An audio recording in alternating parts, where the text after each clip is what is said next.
Hello and welcome back to Heart2Heart Parenting. We're in video number 3 and we're talking about in this video why this course is so important. And this course I specifically put as my first course because I have an entire curriculum called Raising World Changers.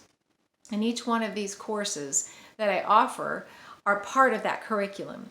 But the Heart2Heart Parenting is number one because it is the most important, like we've talked about.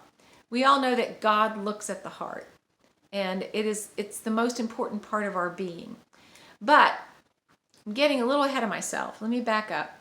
Why this course is important is because what you don't know can hurt. It can hurt you, it can hurt your child, more importantly, because the way you interact with your child is laying a foundation for his entire life. And most parents unknowingly wound their child's heart.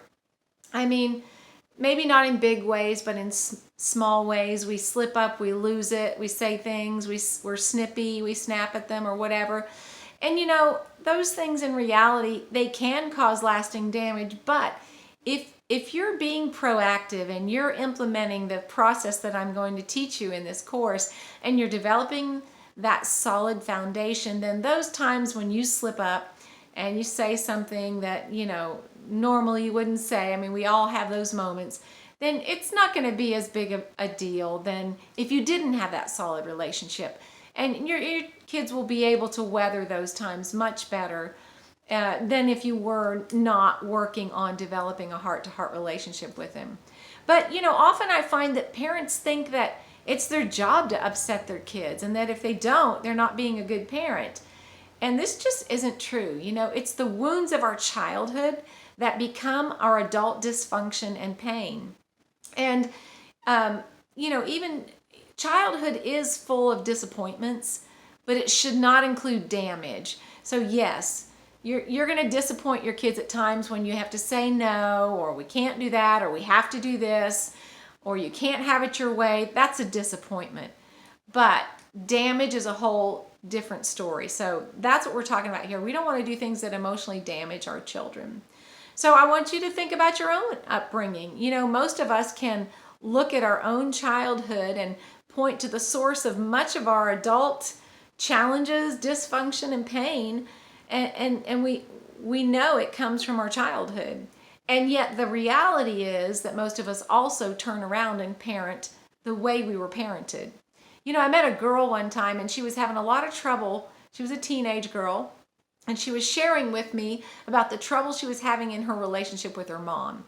And she says, my mom is trying to do the right thing. She's told me that. And she's very strict and she's very harsh.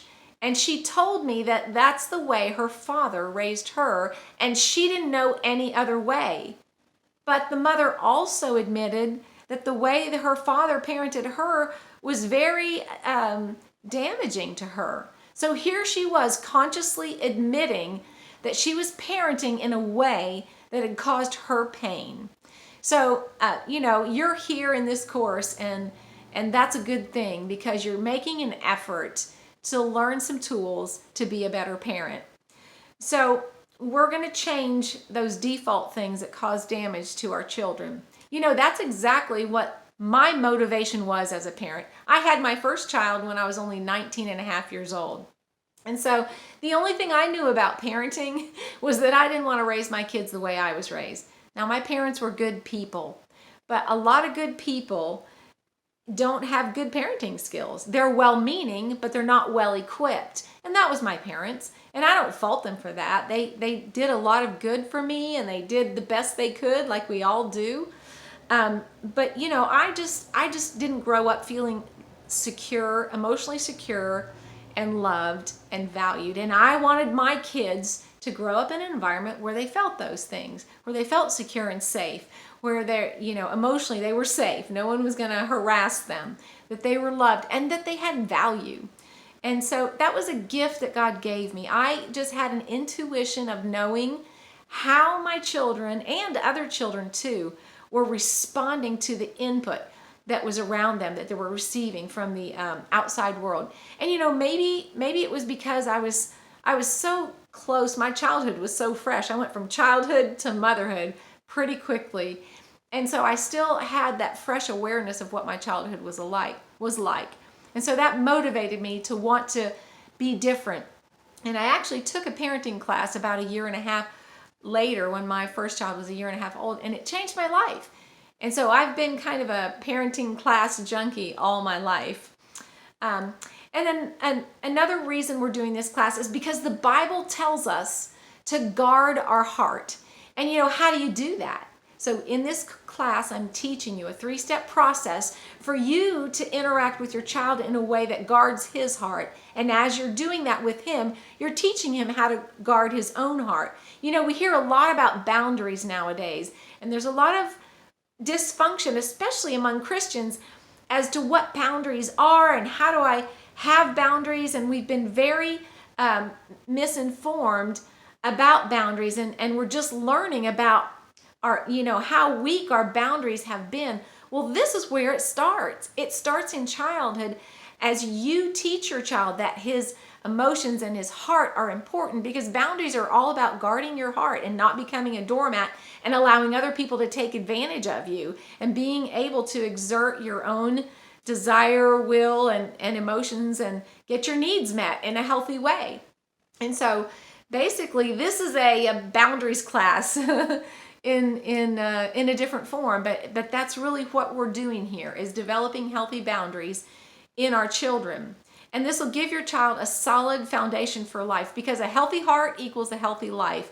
Because the second half of that verse that says to guard your heart says that for out of it flow the issues of life. And so we have issues, and they come from our heart. So we want our children's hearts to be healthy so they can have a healthy life. So I'm going to end this video with a quick assignment. I'll also have it in written form in the course content. But what I want you to do is reflect on your own childhood, and I want you to journal about things that are still that happened in your childhood that are still with you today in a negative way, that are still bothering you, that are still causing pain in your own heart now. And then I also want you to journal about how you want things in that particular area to be different for your child, just so you can get thinking about what you're wanting to achieve through this class, because it's personal for everybody. So take some time to do that journaling exercise, and I'll see you in the next video. Until then, take care.